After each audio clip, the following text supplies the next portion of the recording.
I've been looking forward to this program. Alan Morris we've been friends longer than a lot of you have been alive. And he serves as chairman and CEO of the Alan Morris Company, one of the largest real estate development firms in Florida and Georgia. In addition to being an officer and director of more than 100 real estate-related companies, Alan serves as president of a charitable foundation and art museum. He graduated from the Georgia Institute of Technology and Harvard Business School. He has appeared on Fox News and numerous other places and has authored numerous real estate articles and monthly blog. And his new book, which I hold in my nicotine-stained fingers, is called All In: How to Risk Everything for Everything That Matters. Alan, thanks so much for being with us.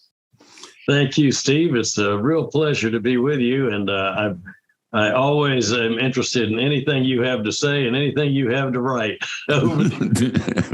I'll tell you, Alan, one of the advantages, and when you guys read this book, and you need to read this book, you're going to wince at some of the things that Alan says. And you need to know what's going on. When you get old, you don't care. When you get old, you can say anything you want, anytime you want. And Alan, who, by the way, has done this when he was a lot younger, too. But Alan in this book is so authentic and honest. You want to say, Alan, I don't believe I would have said that. Alan, you could have taught the truths, and they're profound in this book, and we're going to get to them, without telling your story. What prompt, were you drinking or smoking pot or something when you decided to be this honest? I think, Steve, the thing that I am most impressed by in a world where everyone is so polished and everyone is so packaged and everyone is so well constructed, their personas in the business community that I live and work in, and in religious circles, that I just value authenticity and transparency more than anything else as the years go by. You know, I bet you that a lot of the response that you're getting to your book, and maybe even surprising to you, I doubt it, but it is sometimes, is that people who read it say, good heavens, you too? I thought I was the only one. We're really a messed up race, aren't we? Well, we're all hurting. Every single one of us, in my opinion, has their own secret, private life and their own private pain and their own private struggles and challenges every day. And we do a really good job of showing up and holding it all inside. But I believe that because of that, we also don't open ourselves up to the healing that we could have and the reconnection with joy that we could have in our lives, because we're working so hard to maintain our proper outward appearance. And gosh, I just see it just so much in the business world that I'm in. Oh, you can double that in the religious world where I am. Our jobs depend on not being authentic. You need to let congregations and universities where you teach think that you've got it together, or they won't listen to you anymore. So this is a good book that ought to be read by Christian leaders too, very much so. Alan, tell us, man, you hit the wall, didn't you? Yeah, I hit the wall pretty hard. Tell us a little bit about that story. Well, it really started when I thought I had everything under control. I had development projects going on and a thriving business, and beautiful wife and cute kids, and I started having severe headaches, like 24-hour a day headaches, and I was taking my extra strength Excedrin every 4 hours and go to bed, take my Excedrin and go to bed, wake up 4 hours later, take my Excedrin and go back to sleep and start my day in the morning with my Excedrin. And after about a week of this, I said, this is truly not right. I need to go see a neurologist. So I went to the head of the neurosurgery department at my hospital, and he listened to me, and he said, well, I'll tell you right now, Alan, with your symptoms, you've got a brain tumor.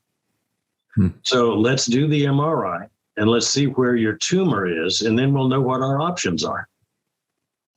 So that's a real wake-up call. Yeah, that'll do it. And after going through the MRI and the CAT scan, he came back to me and said, look, I've examined the films myself, and I don't know what to tell you, but your tumor is not there. And I said, well, why are you calling it my tumor if it's not there? He didn't have a sense of humor.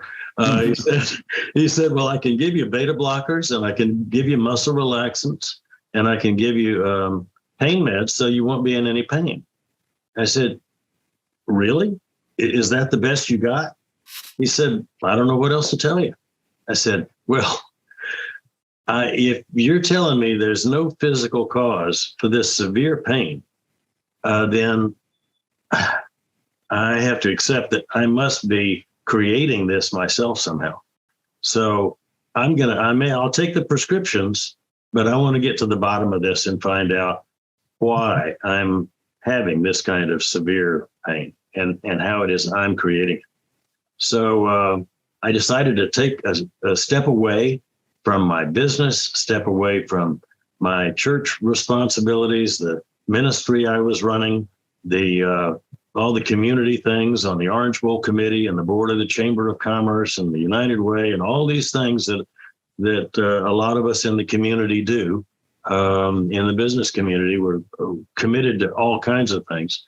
Stepped away from everything and began working with a coach and a counselor, and was intent on getting to the bottom of myself, how it was I was creating these things.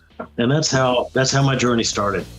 I'd like to think I'm an intelligent, educated person, Steve, but the truth is I don't seem to learn the important things except from pain.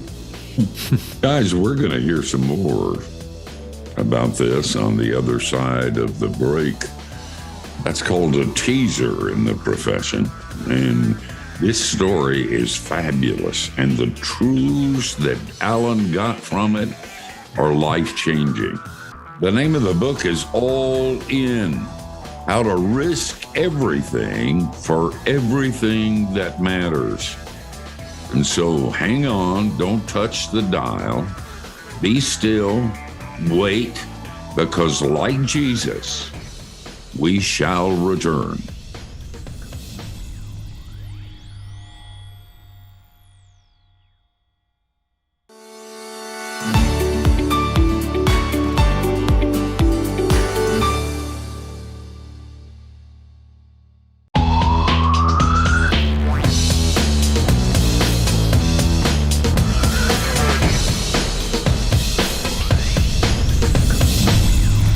Hey, thanks for joining us. We're talking with my friend Alan Morris, and his book is titled All In: How to Risk Everything for Everything That Matters. And this is an amazing book. It is, in fact, a life-changing book, and it would be a great book for small group study, for you to read and give to your friends. And when they read it, they'll rise up and call you blessed. And you should know that Alan's not making a lot of money on this book. First, he doesn't need it. And secondly, it's every dime of the proceeds from the sale of Alan's book go to a charity organization maybe to help others see some of the amazing things that Alan has seen. Alan, we were talking about responses to what you went through. Tell us about the Campfire Experience.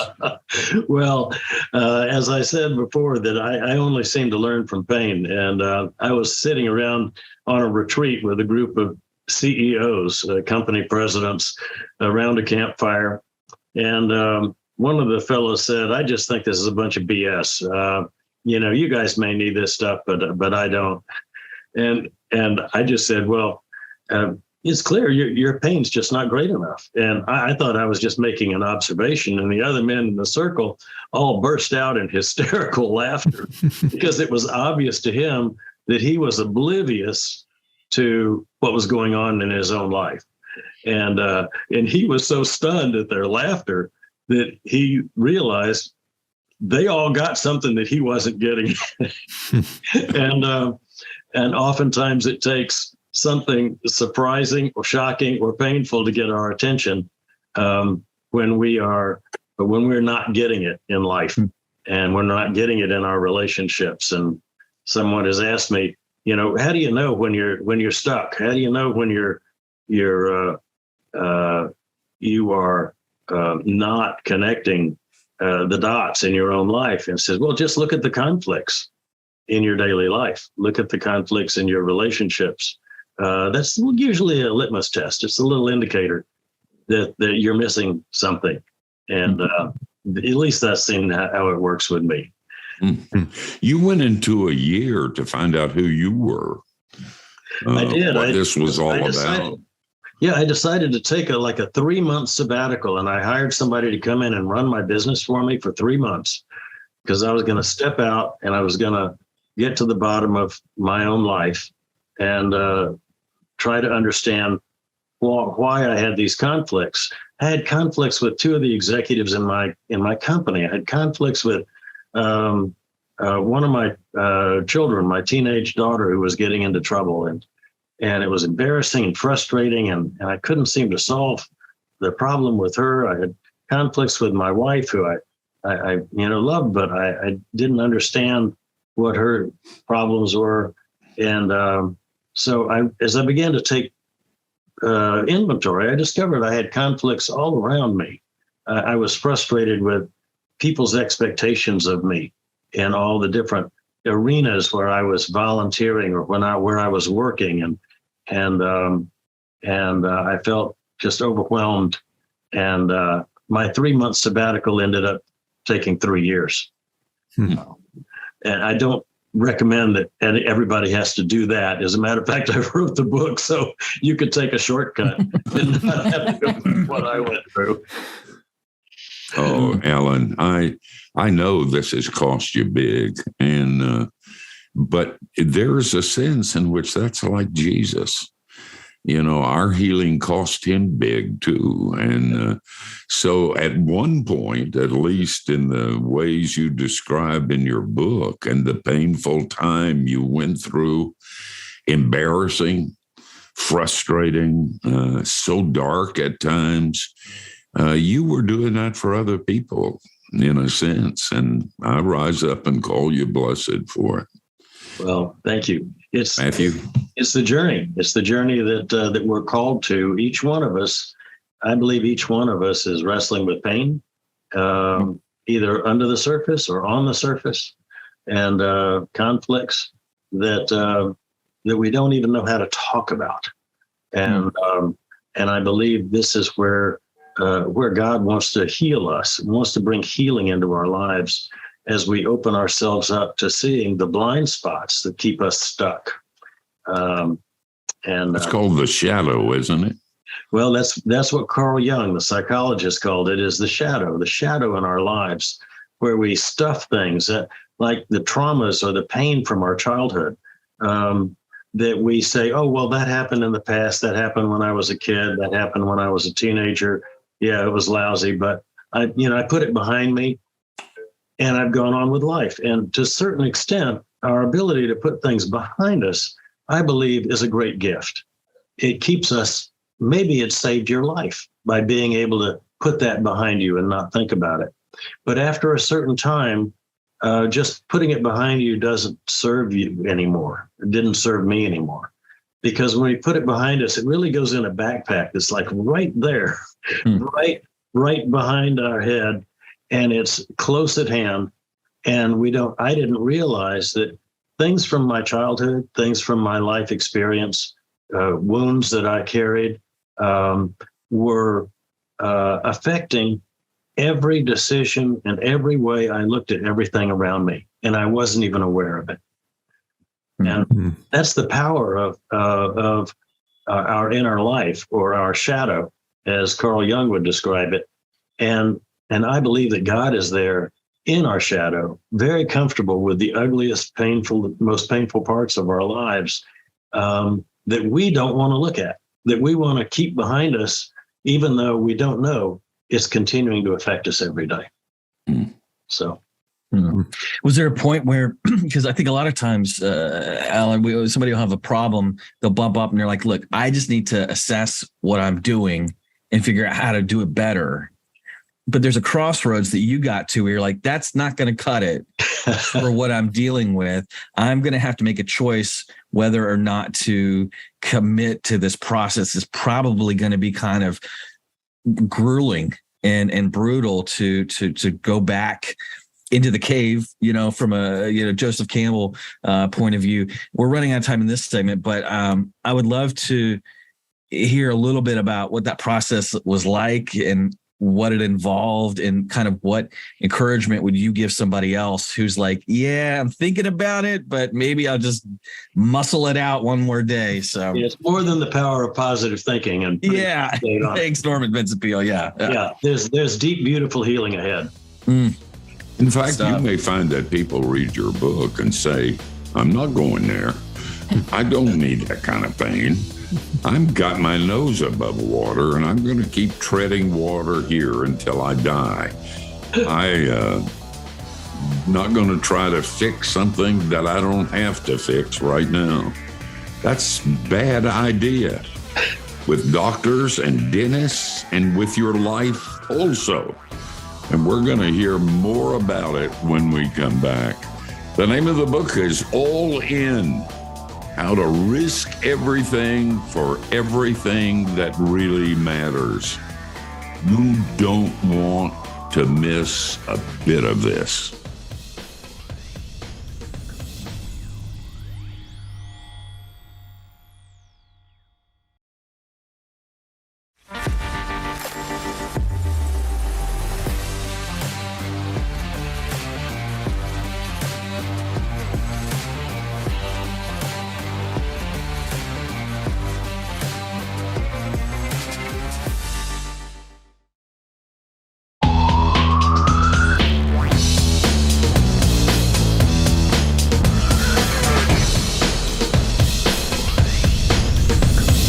Hey, we're hanging out with Alan Morris. And by the way, you can find out more about this book and some incredible resources that are available to you and that will increasingly become available. There's going to be a webinar in the future. And if you go to allinbook.com, that's allinbook.com, you can find out about the book and a bunch of other good life-changing stuff. And by the way, you can keep up with Alan at W. Alan Morris on Twitter. Yeah. Alan, before the break, we were talking about that kind of process of like, am I going to patch this thing together for one more day, or am I going to get to the root of the problem of the Right. pain? And, that common idea of the beginning of dysfunction is the avoidance of pain. So you really committed. Wonder if you could tell us a little bit about what that process looked like for you, and then what you learned on the other side of that.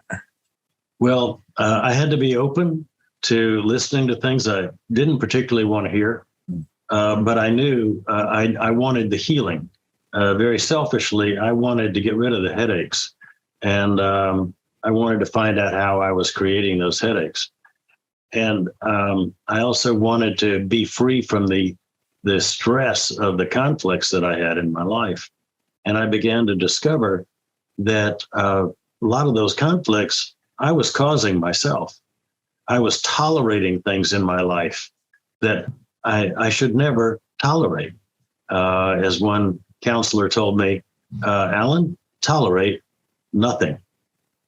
Because if you're tolerating it means you're carrying resentment and anger and pain, and you don't like something, you don't like some relationship, and yet you're continuing to live with it when you can choose not to, by either changing yourself or changing your relationship. And I discovered that I was tolerating a lot of things in my life because I discovered one of the things was that I was a codependent, an addicted codependent, where I was too obsessed with wanting to help other people and wanting to help fix other people. And I couldn't see the truth about myself, that I was doing so much for so many that I began to resent all the things I was doing at work and resenting the things I was doing as a volunteer to help others, which is a lousy way to help others with stuffed resentment inside. But the truth of the matter was I resented the church for helping out and doing as an elder in my church. I resented God because he was the one that was telling me I should do all these things for all everybody else, I thought. And I never thought it was possible for me to be resenting God at the same time I was serving other people. But that's what happens when you are an addicted codependent, and thoroughly in my addiction. And you combine that with my workaholic addiction and my achievement addiction. I had to be a really, really hard person to live with. I'm a hard enough person to live with now, but I had to be a really terrible person to live with then. Oh, that was part of my journey. Kathy? Alan, I want to ask you a quick question about success. I think when we're younger, I think we all think we know what it is that we want to do, or the direction that we think maybe we would like to go that will lead us to success. Sometimes that changes as we work our way through life because things don't exactly look the same. For people who come from a background where they wouldn't necessarily describe their family history as terribly successful, I don't know that makes them more driven. I suspect that maybe not. As somebody like from your background, I mean, you come, those of us that spent a lot of years in Miami, we know all about the Alan Morris Company. We know, about the success from which you came, and success is kind of a weird thing, I think, because can it not numb you to some of the serious problems and issues that you really do need to deal with because you have all of this success?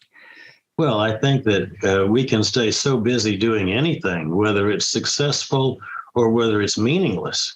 As long as we stay really, really busy, that'll keep us numb. A lot of the men that I know and work with, and we've worked with hundreds of men and hundreds of retreats that we've done with men, the common theme that I see is that these oftentimes very successful men, professional men, sometimes CEOs or C-suite executives, all share a common feeling that they are not good enough. It's like the big secret that everyone is carrying, that everyone seems to feel like they're not good enough, and their greatest fear is being found out that they're not all that they should be, all that they expect they should be. Oh, man, that is profound. Guys, don't go anywhere. You'll regret it because all your friends will say, you missed that segment. That was the best of the hour. So sit tight. Don't touch the dial on your radio or you'll get the hives.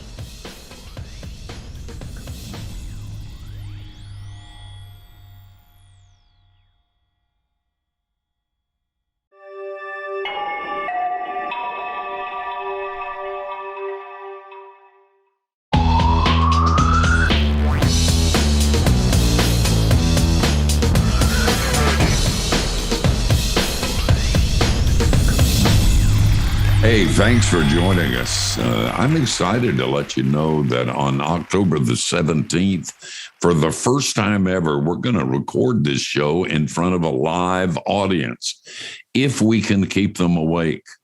And it's going to be right here in Central Florida. It's free, and we hope that you'll be able to join us if you live within driving distance. You can go to keylife.org events and get a lot of the details. And our guest on this program is Alan Morris. And I hope you're listening deeply because this is really important stuff. Well, Alan, we were talking some off the break, on the break, and in fact, even I want to throw in something else. I mean, you have targeted your book and your study and work and so forth to a large extent with leaders, but it really can apply to pretty much anybody. And in terms of applying some of the discovery principles, and one of the things that you share about and really applies to a lot of people is that factor of the father in their background, the father wound, and how much difference that can make. Can you talk a little bit about that? Yes. Well, first, your comment about leaders is a good one. And that is, I believe that that all of us are leaders. And we're leaders in our relationships. We're leaders whether we intend to be or whether we want to be with our children. We're leaders in our in our place of work, and because of the influence that we have on those people around us, our colleagues. It's not restricted to CEOs or United States senators. We're all leaders, and or we are becoming leaders. So I think it's important to realize that what happens in our lives and what's going on in our lives is having a ripple effect on the lives of everyone around us. And in the same way, a lot of the men that we work with discover that they are carrying a wound in their lives from maybe their childhood or their young adulthood, where it related to their father and their relationship with their father, what we would call a father wound, and oftentimes are trying to prove that they're good enough for the admiration, the respect, the acceptance of their father, even if their father has been dead for 20 years. They carry this drive. And I'm sure a lot of my drive was to want to be seen and respected by my father, because I was sent away to military school when I was 14 years old. And my father didn't see me. He didn't come to visit me because he was very, very busy with his own life and chasing his own success. And it didn't mean that he didn't love me, and that he and my mother, I knew, loved me, but it felt to me as abandonment. I wasn't abandoned, but I felt that I was. And so that also created a real drive in my life to be seen, to be respected, to achieve and accomplish. And I just didn't know when to stop. Yeah. So that can be a terrifying burden to carry for all of us who have different kinds of wounds, whether it's a father wound or whether it's another kind of a trauma or injury from our childhood. And Alan, you touched on something important there. In the book, you talk about John Eldridge and the father wound. And something he says is really important, I thought, where he says, you don't have to, it's not necessarily a bad father who gives you a father wound. It could be, like you said, a loving father, a present father, all those kind of things. It doesn't matter, if they're a deadbeat dad or a very present dad, because by dint of the fact that we're human and we're sinful, there's some kind of wound. And I think that's kind of freeing for people to address it. It's not having to say, okay, my dad was a terrible person. Now let me look at this thing. It's like, no, your dad was good. Right. It seems like it can give them permission to explore this. And I loved my father very much, and I had a very close relationship with him, especially in the later years. And it doesn't mean that a father intentionally wounds and injures his child, whether it's his father, whether it's his son or his daughter. But it can be intentional or it can be unintentional. Right. And it's just the nature of relationship and the nature of the way we grow up in life, I believe. And I know my sisters carry a father wound that was an unintentional wound that they got from both my father and my mother. So I think the important thing to know is that we carry these wounds from whatever source, and God wants us to experience healing in our inner life, because from that healing comes freedom, and from that freedom comes joy and creativity, and that's what gets us unstuck in those areas of life where we're stuck. And I found it translated into a huge amount of release of freedom and joy and creativity in my own life.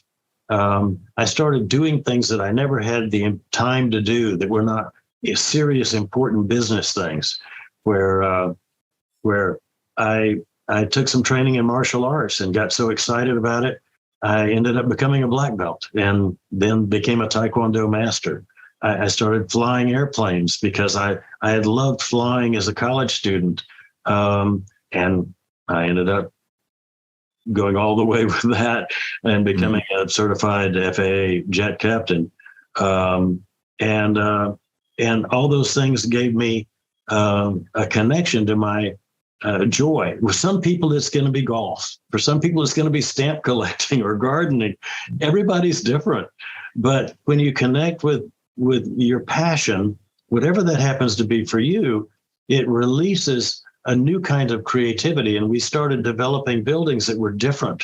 It changed our whole company mission statement, because we started building things that were an expression of our passion. And if something didn't excite us and inspire us, we said, we're not going to build it. I don't care how profitable it is. We're going to wait. We're going to redesign it, or we're going to go to the next thing to do something that's in line with our mission, to inspire, impress, and improve. And that turned out to be our new mission statement for our company. And it wasn't until later I realized I loved it so much, is because it was my own personal mission statement. I'm slow at getting these things sometimes. Alan, it's been so good having you with us. And obviously, we only scratched the surface. You got to get this book, All In, How to Risk Everything for Everything That Matters. Trust me on this. It's a life-changing book. It's an honest book, and you'll wince, but God will use it. Alan, God bless you. Thanks again. It's an honor to be with you, Steve, and anytime you're talking, I'm listening. Guys, we're going to tell you who we're going to do it unto next week, so don't go away. Thank you.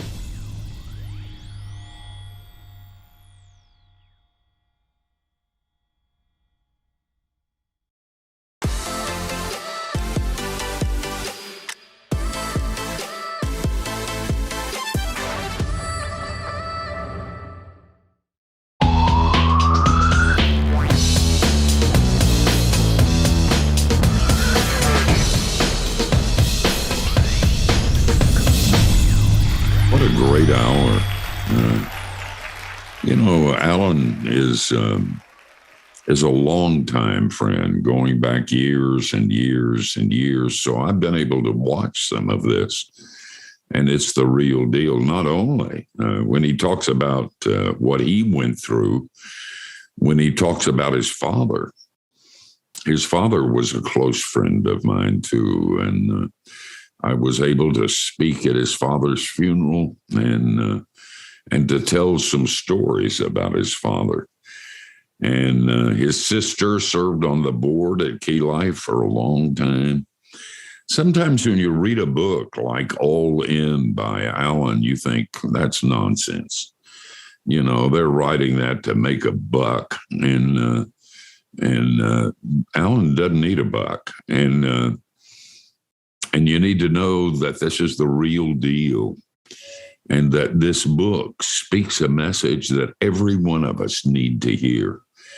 Everybody who's watching or listening right now to this program, you've got secrets.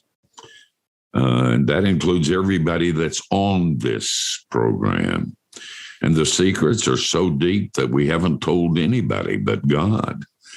And if they were revealed, we think we would die. The world would come to an end and we would be ashamed and have to move to a cave in the mountains somewhere.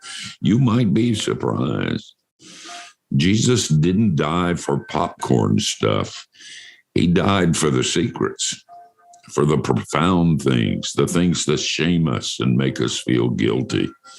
So get this book, read it, and put a check mark on it, because I know the author. I know the author of the Bible, too, so you can read both.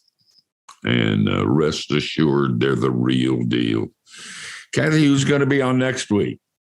Next week, our friend David Zoll, and we haven't had him on in a long time. He has a new book out called Low Anthropology. Get this. This is the whatever you call it, the second title or whatever. It's the unlikely key to a gracious view of others and yourself. All right. It's getting so most everybody we have on the program, I knew their fathers. I already feel old because I am old, and it doesn't help much. Well, his father is still alive. Excuse me. I know that. Oh, okay. Talked to him last week. Oh, okay, good. Hey, guys, we're out of here. But we're going to come back, and I'm getting ready to sneeze. Nothing worse than feeling like you're going to sneeze and can't. But we're going to be here next week. Hope you'll join us same time, same place. And between now and then, don't do anything we wouldn't. That gives you a wide, wide berth.